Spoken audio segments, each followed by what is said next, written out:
Hello friends and welcome back for another episode of Indie Impressions. My name is Nick and today we're going to be checking out Post-Future Vagabond by Michael Brogue. This is a very strange sort of puzzle action game with a very cool pixel art aesthetic to it and some excellent music. Honestly, just sitting here on the title screen, which is what I've been doing for the last 5 minutes or so, just sort of staring into this void of colors and shapes.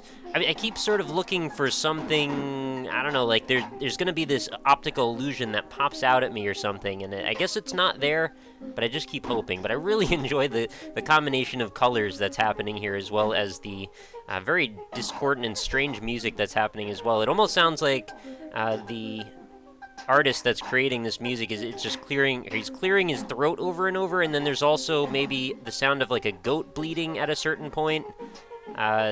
It's in there. You just gotta listen for it. It's a very interesting and kind of offbeat, but strange, but still cohesive visual theme that goes with the auditory element. So let's start this out. I'm not sure exactly how to play this, but what I do know is that the README says to use arrow keys for motion steps and then powerful Z to fire Z laser.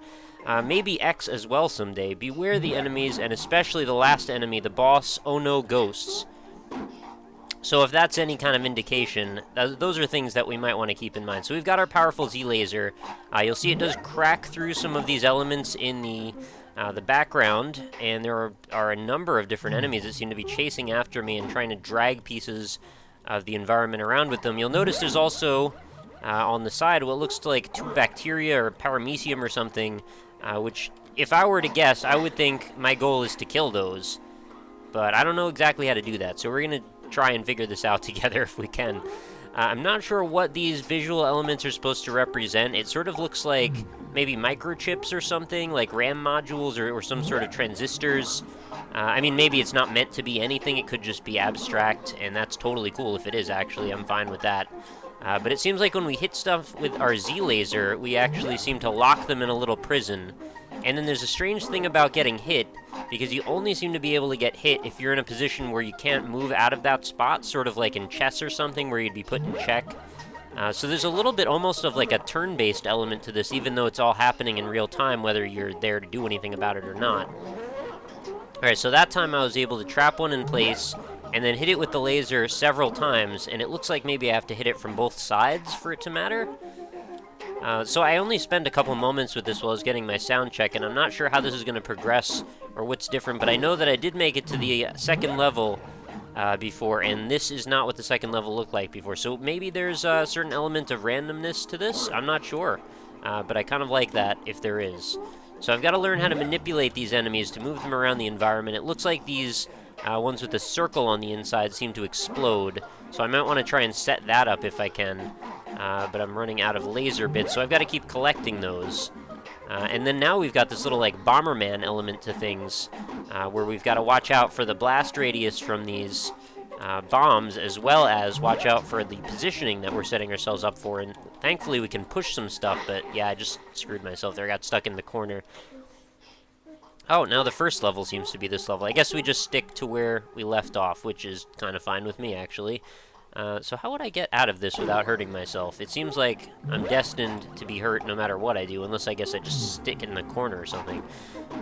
So, you know, it's got a little bit of Pac-Man, maybe, but a little bit of, like, Boxel or something like that, and then this very strange visual and auditory element that I can't quite put my finger on, but I like it, no matter how I split things. Oh my goodness, what's going on? Everything's gotten so crazy.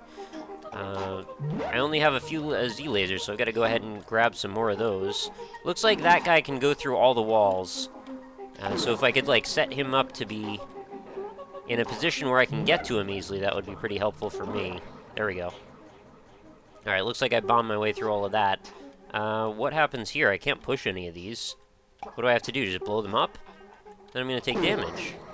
I guess I can deal with it, because it seems like I don't just die right away. If we could detonate that, that would be great. And now we can get out of here so we can start pushing into things. It looks like we've got the X laser now. Oh, X couldn't give it to you. I don't know what that is, but it looks like it clears the screen.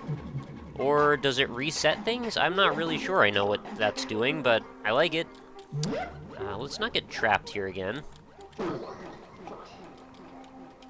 sounded like I just heard the Dota announcer say "First Blood" for a second. That was a little strange, but I'm pretty sure it was just completely in my imagination. Let's make some spots here that we can get out. Notice as soon as I've activated these tiles, the enemies start to move around.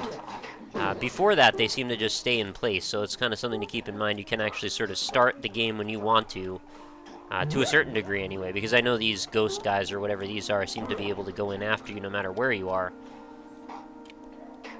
It's a strange combination because it's like this game is both hypnotizing and soothing and also a little bit intense at the same time, so I'm not sure exactly how to feel when I'm playing it, but I'm still enjoying it regardless. And I guess this is level 4. I didn't really notice there was a big old 4 there on the side.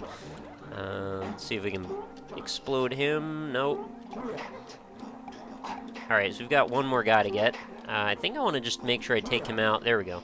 Before the ghosts show up. And I think I might just have to do damage to them is all it really is.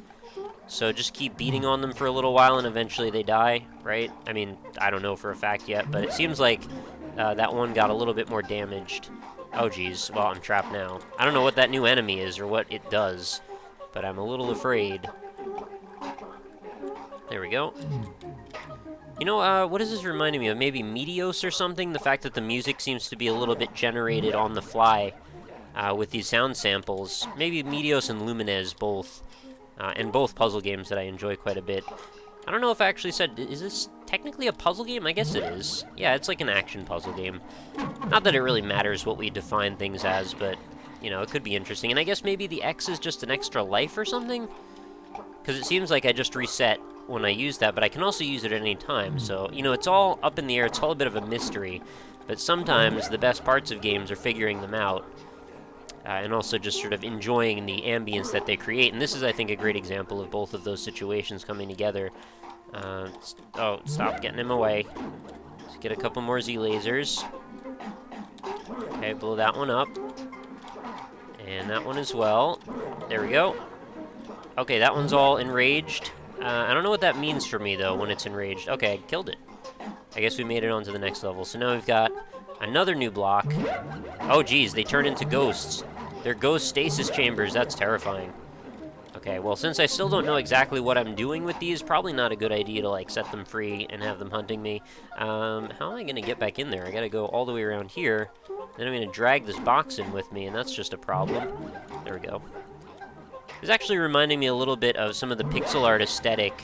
And this is probably one of the most out there references that I could make, but there was this game Sundog that I used to play on the Atari ST, and there were a bunch of space sequences and like items you could get that just looked really, really dissonant in a very sort of stylized way, and that's what this is reminding me of. Everything is just, it's got its own sense to it in a way that I don't think I see too often, so I'm enjoying it. It's just different, and I embrace that. I like games that are different, and I like art styles that are different. So this is a thing that I can get into. Whether or not I'm going to be successful at this game, that's a whole nother factor. In fact, I'm sort of leaning towards probably not, especially since I just trapped myself again. But regardless, it is an interesting time. So I guess with that, we will wrap up our episode on Post-Future Vagabond. I do recommend go give it a download yourself. It is totally free. It's a pretty small file, too, so if you want to go give it a try, let me know if you can figure out exactly what everything does. And please don't get me wrong, I'm not saying like that I'm an expert at it or anything just from the fact that I did a video on it. I'm learning it as I go, and these are technically my first impressions, so I'm learning and enjoying with you guys. So let me know what you think, let me know what your impressions are in the comments, and in general, just, you know, how things are going for you. I'd love to hear from you on pretty much whatever you want to talk about. So chime in the comments. Feel free to check in the description. That's where I've got the game link as well as all my other social media links. If you want to check out my website, indie-impressions.com. Feel free. Over 550 other games, getting close to 600 now that I've done in the series, all with videos, all categorized and sorted, so you can find exactly what you're looking for. So head on over, check it out, see, maybe have a good time, and then come on back, and hopefully come back again tomorrow, because new episodes are every single day without exception, so I will see you here for that, and I hope you have a lovely night. Later!